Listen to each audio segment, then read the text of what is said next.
Sam Sunderland is the man to beat at this year's Rallye du Maroc, and the World Championship leader played a risky strategy in the opening prologue, really easing off the gas. The gamble paid off though. He finished in 16th place, so he will have an ideal starting position for Sunday's first proper stage to Tantan. Sometimes it's not always best to push like hell and try to find a happy medium somewhere, and we'll see how we end up for tomorrow. Luciano Benavides was the first of the Rallye GP riders to get underway today. The Argentine is on good form, having come second at the Atacama Rally a month ago, and he set an impressive pace. Third place for Benavides, just ahead of his Husqvarna factory teammate, Skyler House. In second place was Toby Price, who really enjoys competing on Moroccan soil. He won this rally in 2016 and 2018. The Australian's been in Morocco for over a week, testing with the Red Bull KTM team, and he is hoping to finish what has been a somewhat disappointing season on a high note. Ross Branch has also had a tough year with nasty crashes at the Dakar and the Abu Dhabi Desert Challenge, but he made a fantastic start here with victory in the prologue. The airline pilot has been flying planes all summer, and he was flying again today on his Hero 450, taking the win by 40 seconds from Price.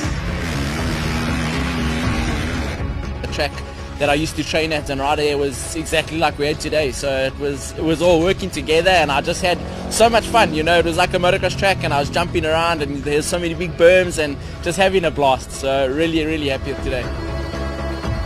So Branch is the early leader from Price, and the younger Benavides brother Adrian van Beveren came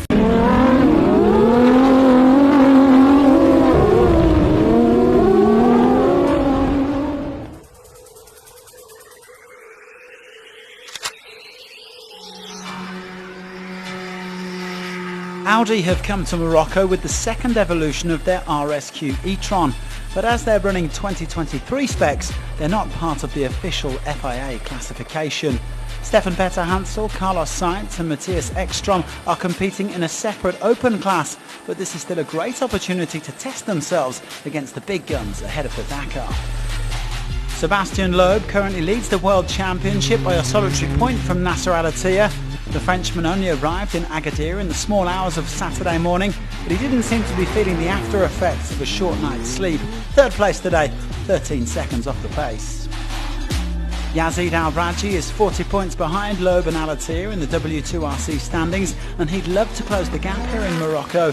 The Saudi won on home soil at the Rally Asiya last week, and he's looking to build up a head of steam before January. Second place today. And up at the front, who else but Nasser Al-Attiyah?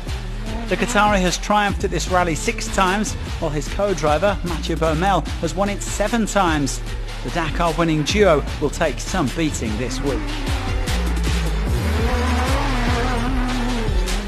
Sometimes it's nice to have the prologue, you know, just to warm up and to see where you are and what the speed the other driver taking, you know, but okay. It was really a good start, and today the stage, it looked like part of the stage tomorrow, you know, but okay. To take time today is also, it's help for tomorrow. Guerlain Chichery was 4th in his new ProDrive Hunter. The Frenchman is getting full support from the BRX team, who also had Orly Terranova in 5th.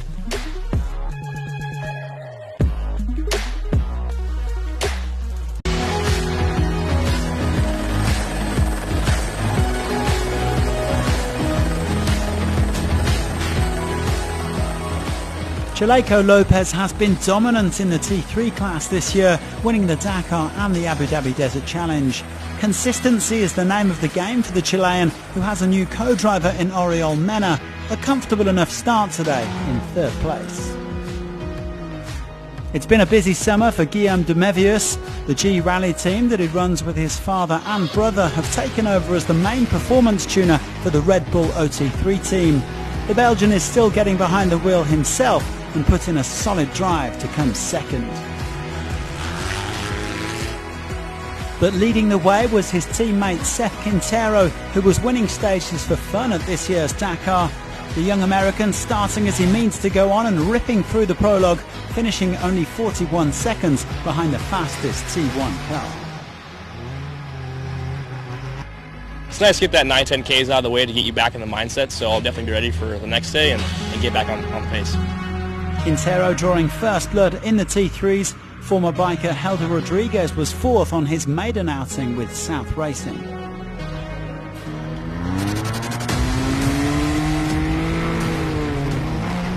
In the T4s, the top three in the World Championship are separated by just 15 points.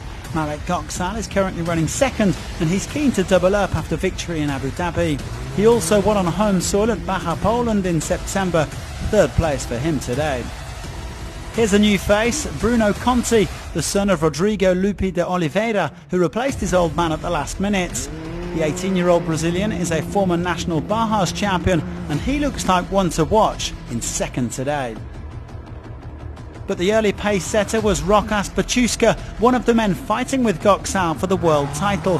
The Lithuanian had a breakthrough performance at this year's Dakar, coming third, and he looks keen to improve on his fifth place in Morocco last year.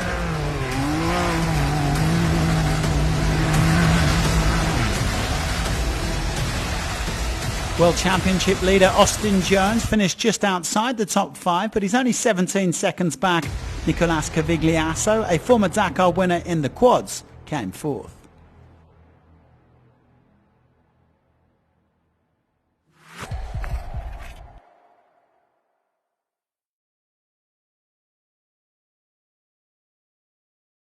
The top bikers was forced to quit the rally on stage 2.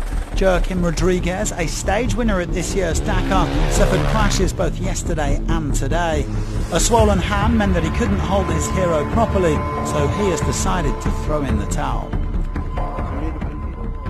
It's racing, so it's better to get ready for Dakar, so I don't want to get hurt here. So otherwise the Dakar is too close. Toby Price had a very solid run today, finishing inside the top 5 to move up to second place overall. The KTM man wasn't happy with some of the hidden waypoints, but he only lost 6 minutes and 5 seconds on the day. Not bad, considering he started third behind Ross Branch and Luciano Benavides. Well, Benavides' teammate Skylar Howes felt right at home in the fast early sections, and he pushed hard to catch up with that front group. The two Husqvarnas navigating the soft sand very nicely. Howes was fourth for the third day in a row, and that was enough to snatch the overall lead. Ricky Brabeck had an up and down day. He made a strong start, but by refuelling he felt he wasn't gaining enough time on the front runners. He and Sam Sunderland looked to push on, but they had trouble finding a hidden waypoint in one of the off-piste sections, the Honda man eventually settling for third place. Well, like Price and Sunderland, Kevin Benavides had a few choice words about today's navigation, but otherwise he felt really good on his KTM. The Argentine ate a lot of dust, but he still made up good ground, finishing second on the day. He's now up to 8th place overall. This was only a second full-length outing for Adrian van Beveren on his new Honda, but the Frenchman's really starting to feel comfortable on the CRF 450 rally. After attacking with Brabeck and Sunderland towards the end, he was able to celebrate a first stage victory in his new colours. It feels good to win a stage for sure. It was only my second stage on the Honda. To already make a win, it's nice. I think today my strength was my navigation, but step by step I want to feel more free and enjoy my riding on Honda. Howes leads by 1 minute and 40 seconds from Price, but Luciano Benavides, Van Beveren, Brabeck and Branch are all within 5 minutes.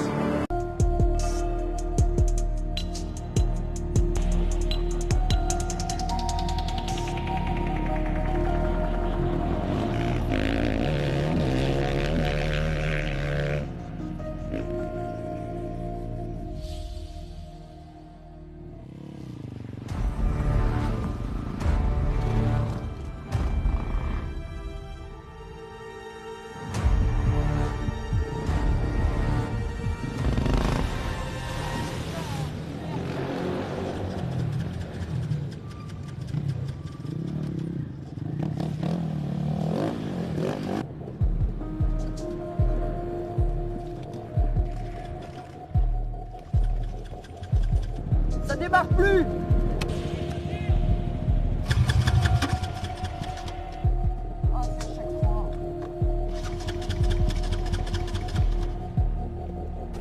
Allez.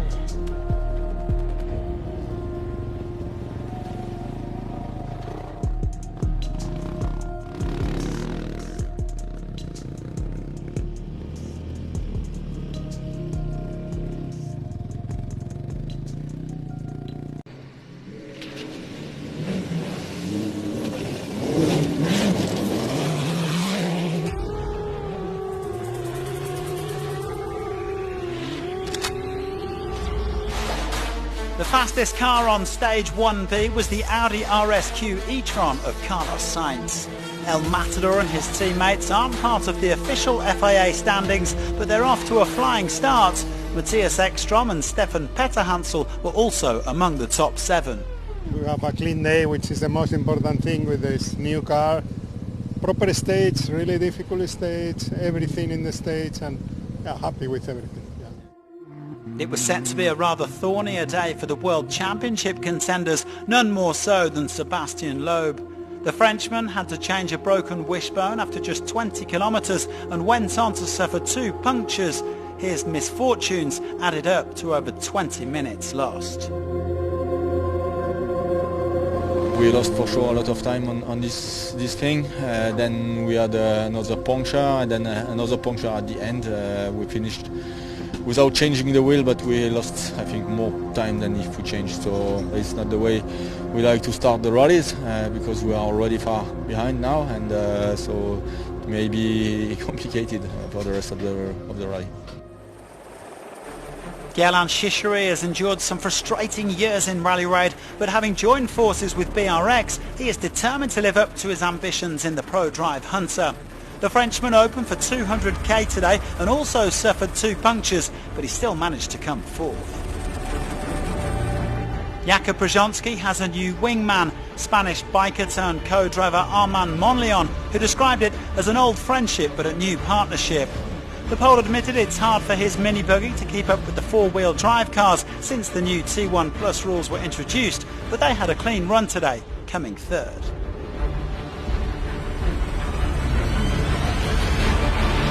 Even the masters of Morocco, Nasser Al-Attiyah and Mathieu Baumel, had a tough time out there.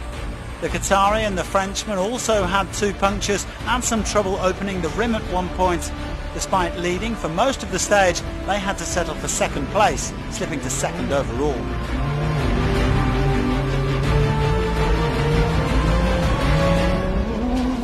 But the man making the biggest splash was Yazid Al-Rajhi.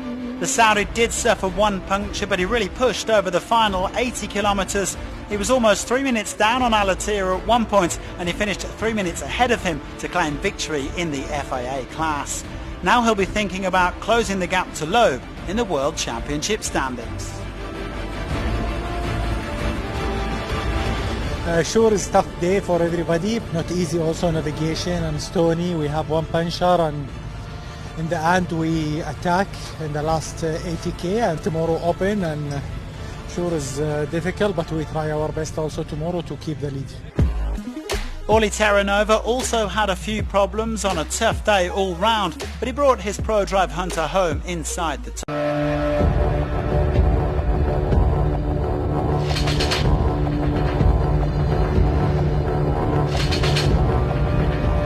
It wasn't an easy day for the Red Bull OT3s, but Seth Quintero managed to keep his head above water, only losing around a minute to the stage winner.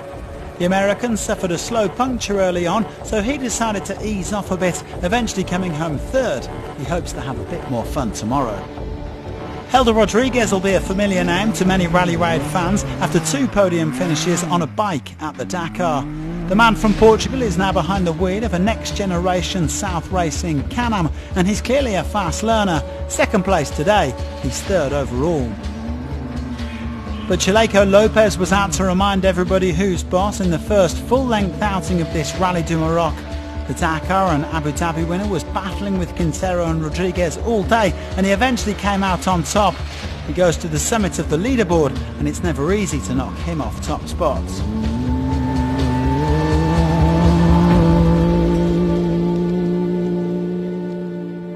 The World Championship leader has a slender advantage over Quintero and Rodriguez. Cristina Gutierrez is next best at 15 minutes.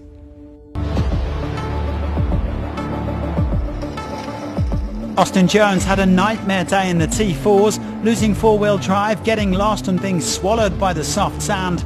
He eventually had to be rescued by the truck crew of Gerrit Zurmond and lost hours rather than minutes. A major blow to his chances of defending the World Championship title.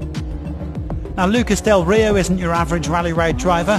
The Chilean is a New York-trained actor who only got into the sport a few years ago.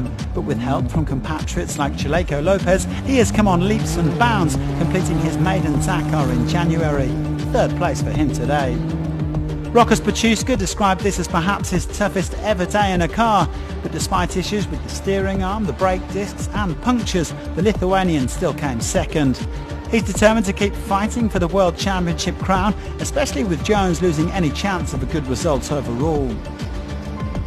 However, Pachuska will still have to contend with this man, Marek Goksal. The Pole took victory at the last round in Abu Dhabi and showed he hasn't lost his touch with a great performance in this tough stage. He won by over 10 minutes. A fantastic way for him to celebrate turning 47 today. It's my birthday today, so it was my dream to win the stage and dedicate it to the team and all my family. Goksal leads by just over 12 minutes overall. Jones was slapped with 14 hours of penalties. He's now 17 and a half.